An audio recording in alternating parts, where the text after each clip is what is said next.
Appelé ici Paul Atanganji, le ministre de l'Intérieur du Cameroun. L'intelligence est la chose la moins partagée chez Paul Atanganji. Et vous savez, il y a un proverbe qui dit que l'intelligence c'est comme le chocolat, moins on en a, plus on l'étale. Faites l'expérience, vous avez du pain chez vous, un seau de chocolat presque vide, vous allez vous rendre compte que vous allez vous retrouver à essayer de dispatcher le petit restant de chocolat sur toute l'étendue de la mie, parce qu'il n'y en a justement plus beaucoup. J'ai décidé donc de faire un petit briefing à Paul Atanganji sur ce qu'est la politique, parce qu'il en a besoin. C'est les patients, les malades qui vont à l'hôpital, et donc on va s'occuper de lui aujourd'hui. Paul Atanganji et le parti au pouvoir vous ont mis dans la tête ces derniers temps que le MRC ne peut pas aller aux élections présidentielles. On vous le dit toujours, la secte, la vraie, c'est ceux qui vous accusent d'être une secte. Comment fonctionne le RDPC? C'est sur l'endoctrinement. Ceux qui vous disent que le MRC ne peut pas aller aux élections vous ont fait oublier que les législatives et les municipales sont prévues avant les présidentielles. Ce qui signifie que même si le MRC n'a pas d'élus, le MRC peut justement acquérir des élus aux municipales et aux législatives et avoir un candidat. Et parce que le RDPC est une secte, il vous a mis dans la tête qu'on peut reporter les élections législatives et municipales avec pour motif d'empêcher l'opposition d'avoir des élus, au point où, au lieu de vous battre pour vos droits, donc au lieu de combattre le fait qu'on va repousser frauduleusement les législatives et les municipales, vous venez plutôt vers les MRCistes et vous leur dites, si on repousse les législatives et les municipales, vous allez faire comment? Donc vous avez oublié que ça vous concerne aussi. Le but du MRC, c'est qu'il a un programme politique et là-dedans, il y a marqué les mesures qui vont vous permettre d'avoir un pays qui tend vers le développement, les mesures économiques, la réforme institutionnelle, les mesures sociales, etc., etc. Tout est clairement précisé dans notre programme qui fait près de 90 pages et dont vous trouvez des versions résumées qu'on a mis en ligne sur Internet gratuitement. Et donc, c'est ça la finalité du MRC. Mais plutôt que de réaliser que ce parti-là a donc un programme qui va bénéficier à tout le monde pour que le Cameroun commence un peu à ressembler à quelque chose, vous, vous êtes détaché de ça, vous pensez que le MRC, comment dire, 2025 c'est un service, une faveur rendue au MRC et qui fait donc, bon, comme le MRC sera empêché, ah, ils vont faire comment ces MRCistes? Pourtant, tous les Camerounais lisent l'heure, comme on dit. Hier, sur le plateau d'Equinox TV, on parlait de la route Banga, je sais pas trop, une route vers la Dibamba, où les nids de poules ressemblent à des cratères, les cratères qu'il y a à la surface de la Lune. Tous les Camerounais les subissent et non les MRCistes. Donc, quand le MRC, qui a un programme politique, veut participer à la présidentielle en passant par les municipales et les législatives, chaque Camerounais devrait prendre sur lui le fait que si le MRC ne se présente pas, ça fait un parti en moins qui a un programme politique qui aurait pu justement être utile à chaque Camerounais et dont chaque Camerounais est invité à dénoncer l'intention de fraude de Paul Biya. Parce que la Constitution n'autorise pas le président de la République, ou du moins le parti au pouvoir, à repousser les législatives et les municipales avec pour motif l'empêchement de l'opposition. Ça, c'est l'instrumentalisation de la politique à des fins privées. Ça s'appelle la haute trahison. Normalement, ceux qui font ça dans tous les pays sérieux doivent finir en prison. Mais vous voyez, la secte RDPC vous a enlevé vos droits. Il vous a enlevé même l'intention, la conscience que c'est votre droit qu'on est en train de violer et dont on vous a enlevé l'envie de vous plaindre. On vous a enlevé l'idée que, ce n'est pas un caprice de l'État qui doit me priver de mes droits. Dans la Constitution camerounaise, l'article 64 précise que une décision qui va à l'encontre des principes démocratiques n'est pas acceptable. C'est dans la Constitution camerounaise. Et aller à l'encontre des principes démocratiques, c'est empêcher le jeu démocratique pour pour le bien d'une personne, à savoir Paul Biya. Et vous-même vous le dites, et eux-mêmes le disent, et ça ne dérange personne. Voilà le choc, voilà le chaos d'une société perdue quand, comment dire, le viol de la Constitution, ou le viol tout court devient normal, où vous ne savez même plus où se trouve le problème, parce qu'on vous a endoctriné, c'est donc ça la secte.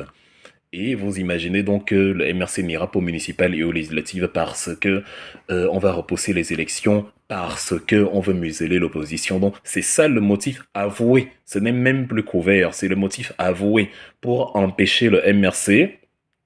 On va repousser les législatives. Ce n'est pas qu'il y ait un problème quelconque. Ils ont dit qu'il n'y a pas de crise anglophone et que le pays est pacifié. de manière que dans une logique de cohérence, ils devraient donc eux-mêmes tenir ces élections-là. Mais ils disent non, non, non, non, non, on va les repousser pour empêcher le MRC. Soit, mais ça c'est d'un. La vraie leçon que je voulais apprendre à Tanganji aujourd'hui, ce n'est même pas celle-là. Elle concerne les coalitions politiques. Parce que l'alternative pour le MRC pour se présenter aux élections, c'est d'avoir... Enfin, il y a plusieurs alternatives. Quand je dis l'alternative 2, il n'y a pas que celle-là. Mais l'alternative 2, c'est donc d'avoir justement des coalitions et à l'intérieur desquelles on a des élus qui permettent donc à notre parti de se présenter à la présidentielle. Les gens ont l'habitude de balayer les éléments que nous convoquons quand on parle de ce qui s'est passé avant. Nous avons évoqué la jurisprudence Paul Aya Abiné, que tout le monde connaît de plus en plus. En 2011, Paul Aya Abiné, qui est député RDPC, démissionne du RDPC et intègre son nouveau parti, le People's Action Party, le Parti d'Action Populaire, le PAP. Il devient à partir de là député du PAP et ça fait donc du PAP un parti ayant des élus. Et le parti décide donc que c'est justement l'élu là qui va se présenter à l'élection. Il aurait pu choisir quelqu'un d'autre. Le MRC, c'est pareil. Une coalition de partis, comme on a eu en 2004, le CNRR d'Adamon Damjoya, il peut se porter candidat quand il est l'élu en tant que député, ou voilà, s'il est lui-même l'élu UNDP par exemple, ou alors ils peuvent porter quelqu'un d'autre. Mais ce qui est sûr, c'est que dans la coalition, il y a un élu. De la même manière, je parle aussi souvent du G20 de l'opposition, qui a été fondé en 2018. Je ne vais pas revenir sur l'identité, enfin la pseudo-opposition du fameux G20 de l'opposition, mais admettons même que c'était un parti d'opposition. Il s'est rallié à Paul Biya en 2018 et le G20 de l'opposition, en théorie, aurait pu décider que le candidat n'est pas Paul Biya, mais un autre candidat, issu, supposons Bandakani, qui lui n'est pas élu, qui n'a pas de député, qui n'a pas, mais supposons que voilà, c'est lui, aux gens de Dieu Momo, à l'époque, le PADEC, qui n'a pas d'élu, mais on peut décider que bon, le PADEC aujourd'hui, enfin, la coalition du G20 de l'opposition avec le RDPC décide que son candidat c'est Jean de Dieu Momo. Ça aurait été valide parce que la coalition a un élu. C'est la même chose avec le MRC aujourd'hui dans la coalition de l'Alliance pour le changement. Il y a des forces politiques en notre sein qui ont des élus. Ça fait que le MRC a le droit de se porter, comment dire, Maurice Kamto a le droit de se porter candidat si tant est que l'APC décide de faire de lui le candidat, ce qui est le cas. Et même quand on part de là, un député de l'un des partis qui forment la coalition, ou un maire, un conseiller, en tout cas un élu de l'un des partis qui forment la coalition, peut décider de s'encarter MRC, donc de démissionner de son parti, de prendre la carte du MRC, et à partir de là, il devient un élu MRC, comme Paul Aya Abiné était devenu en 2011 un élu du parti d'Action Populaire, le fameux People's Action Party. C'est très simple, ça fait que nous avons donc la possibilité d'avoir des élus. Nous avons donc la possibilité, à travers ces élus, de se porter candidat. C'est pour ça que Maurice Kamto vous a toujours dit, même si c'est aujourd'hui, parce que vous ne savez même pas si justement ces élus-là ont déjà pris la carte du MRC, vous ne le savez pas. Même si c'est aujourd'hui qu'on organisait la présidentielle, le MRC a la légitimité de se porter candidat. Essayez et vous verrez. C'est tout simple, on vous le dit en français facile, mais la véritable secte, ceux qui vous ont endoctriné, ceux qui vous empêchent de réfléchir librement, vous a mis dans la tête que non, non, non et non, ce n'est pas possible. Pourtant, les faits sont là. Parce que Paul Atanganji manque d'intelligence, il s'agite comme tous ceux qui n'ont pas d'intelligence. Et précisément, ce qui fait mal, c'est que quelqu'un dépourvu d'aussi peu de jugeote réussit à vous endoctriner, réussit à vous dire des choses que vous estimez écoutables. Monsieur Paul Atanganji, parlant donc de la coalition, doit apprendre que s'il faut rester dessus sur la coalition, supposons qu'on n'avait même pas d'élu ou il n'y avait pas la possibilité de s'encarter MRC, Monsieur Paul Atanganji, à l'image de ce qui vient de se passer en Europe, s'il suit un peu l'actualité, doit réaliser que les coalitions ne sont pas soumises à l'autorisation de quelqu'un. Parce que dernièrement, là, il a empêché les réunions de la coalition, il a annoncé que ces coalitions sont illégales, n'ont pas été autorisées. Quand on est bête, c'est terrible. Non, il est bête, c'est un foutriquet, comme on dit. Un personnage sans jugeote, un personnage inconsistant, un individu lamentable. C'est un fait, c'est même pas une insulte. Quand on est dans un individu foutriquet, on ne sait pas que les coalitions ne sont pas soumises à une autorisation. Dans quel monde avez-vous vu que pour cette coalition demande une autorisation? C'est écrit dans quelle loi, dans quel texte, si ce n'est pas la bêtise? Pour ceux qui vont me dire, faut pas insulter les... Non, c'est pas une insulte, c'est un constat. C'est-à-dire quelqu'un qui est ministre ne peut pas ignorer que la coalition ne se demande pas. Quand deux partis politiques sont reconnus légalement, ils peuvent décider de coaliser à leur guise. Quand deux personnes, qu'elles soient partis politiques, associations, que vous soyez reconnus légalement ou non, vous pouvez coaliser selon votre bon vouloir. Maintenant, pour les échéances présidentielles, si vous êtes reconnu légalement ou admis à l'intérieur d'un parti, ben, vous pouvez coaliser comme vous le voulez.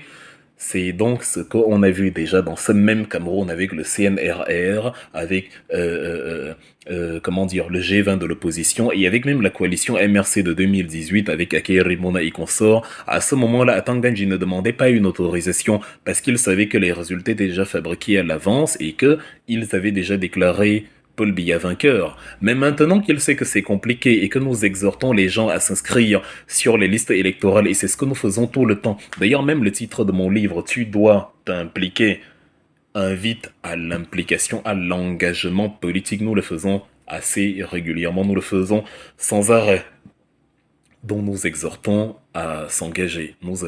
Et comme il sait alors que nous exhortons à s'engager et à s'inscrire sur les listes électorales, il faut empêcher justement l'opposition de se déployer et de contrer les stratégies de tricherie du RDPC. Il découvre alors, parce qu'il n'a pas de jugeote, que il faut légaliser les coalitions, il faut autoriser les coalitions. Donc, s'il regarde l'actualité, actuellement, ce sont les élections européennes qui viennent de se tenir et vous avez vu le tremblement de terre que ça a causé en Occident. L'extrême droite a pris de l'ampleur, elle a gagné 2 points en Italie, la coalition de Giorgia Meloni, des frères d'Italie, Fratelli Italia, le Rassemblement national en France ou encore l'AfD en Allemagne qui est arrivé deuxième juste derrière la CDU-CSU. Justement donc, si on décortique ces trucs, ces 3 pays pris comme ça au hasard de manière, à la volée, on se rend compte que c'est essentiellement une affaire de coalition. Comment sont constitués les frères d'Italie, de Giorgia Meloni en Italie actuellement? C'est ce qu'on appelle la coalition de centre droit.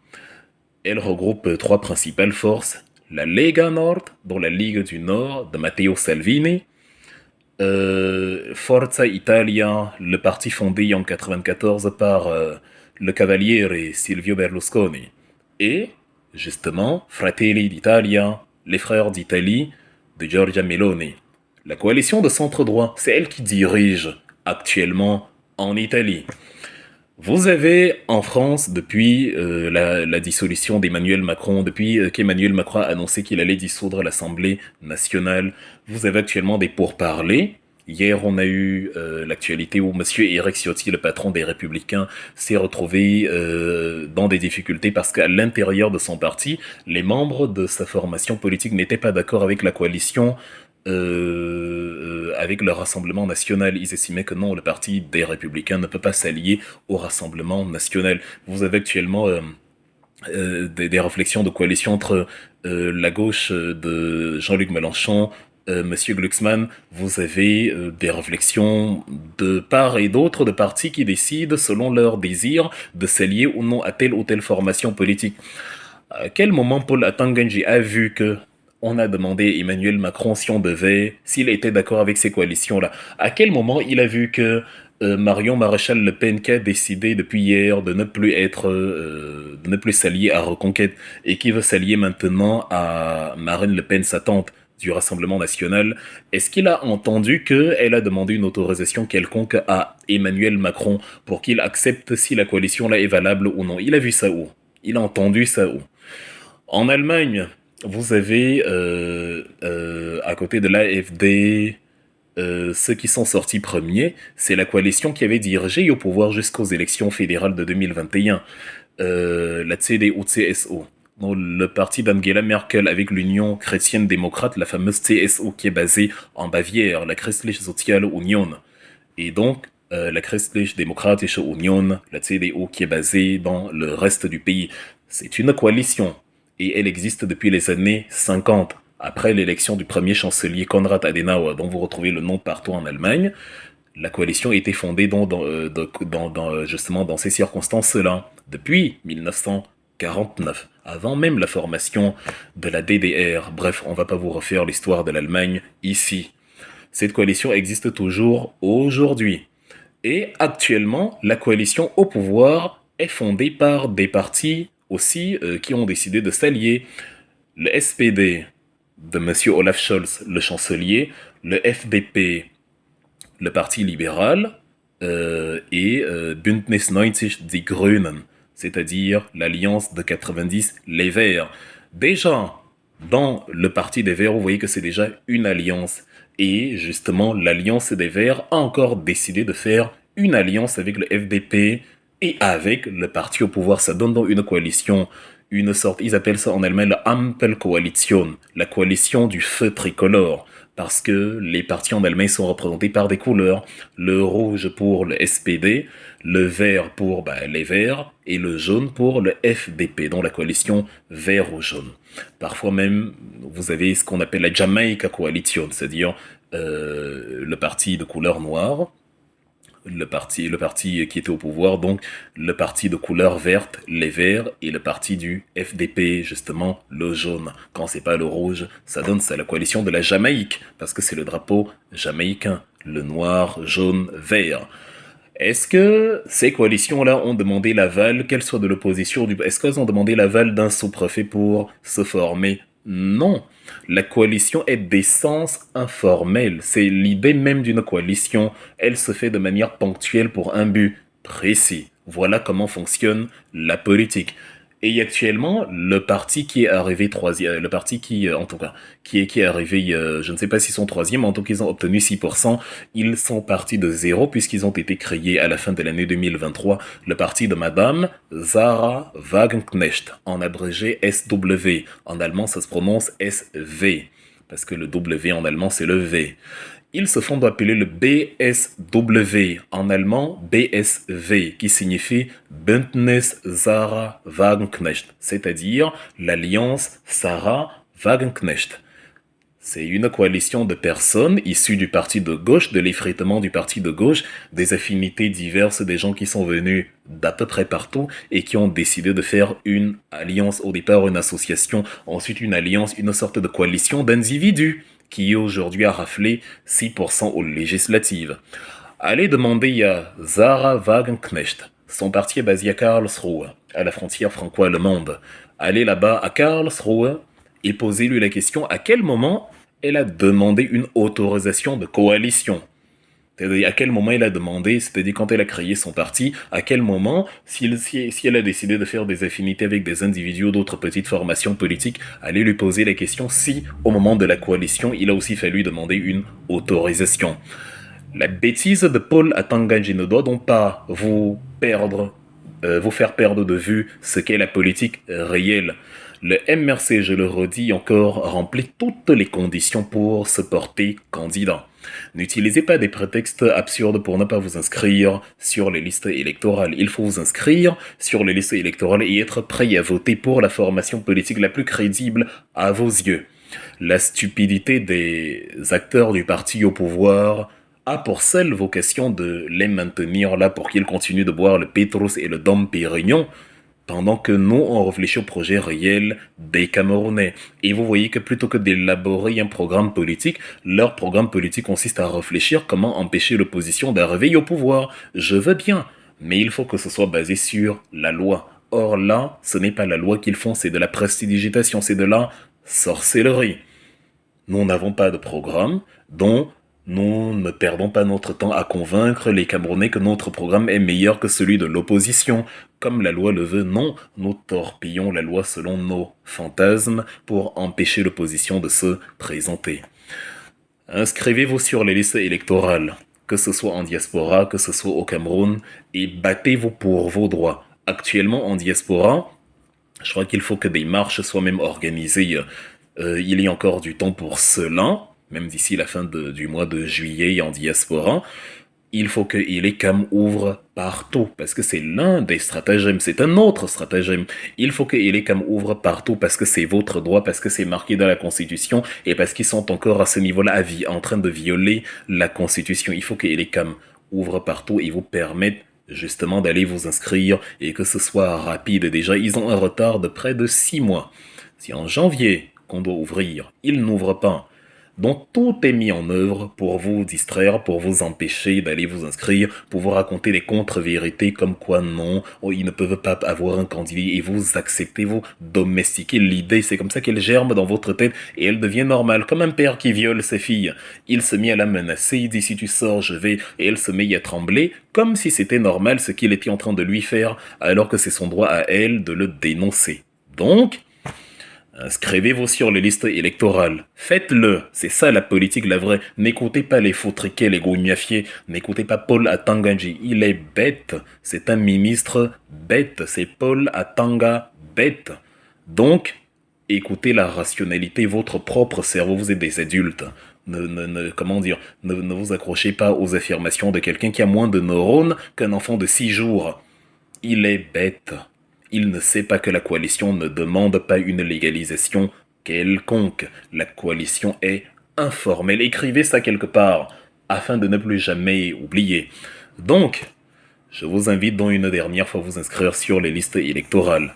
Pour ceux que ça intéresse, je vous ai présenté tout à l'heure ce livre, Tu dois t'impliquer. Quand on vous dit de lire, la lecture forge l'âme, la lecture nourrit l'esprit, la lecture préserve de la bêtise et des hommes bêtes, comme Paul Atanganji. Mon livre, Tu dois t'impliquer, qui vous exhorte donc à vous impliquer, le cas échéant à vous inscrire sur les listes électorales. Vous pouvez l'avoir sur Amazon. Il est à 20 €. Si vous ne voulez pas l'acheter sur Amazon et que vous voulez une dédicace, vous pouvez m'écrire, je vous ferai une dédicace et je vous enverrai moi-même un exemplaire à l'adresse que vous allez me communiquer. Donc voilà, je vous exhorte massivement à vous le procurer. Il est très intéressant. J'ai participé à la campagne politique au Cameroun où j'ai affronté certains des acteurs de ce régime-là.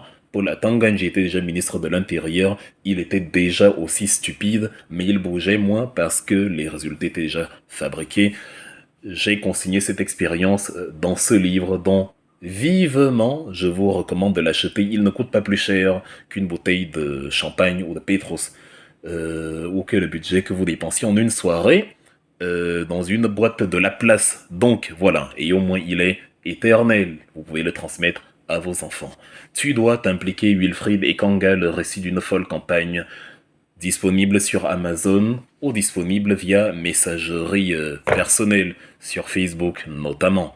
Donc voilà, et inscrivez-vous sur les listes électorales parce que nous allons nous présenter en 2025. Il n'y a rien qui nous en empêche. Je le redis encore, partagez cette vidéo donc à vos amis pour qu'ils entendent la partie où je le dis. Il n'y a rien qui nous en empêche. Ça doit tuer, ce discours doit mourir. Vous n'allez pas vous présenter, vous n'avez pas d'élu, comment vous allez faire? Au point où il y en a qui en rigolent, qui sont contents, on viole la loi sous leurs yeux, ils sont contents. À partir du moment où conduit à vous réjouir d'une violation de vos propres droits, c'est qu'on vous a perdu. Nous essayons donc de retrouver le Cameroun.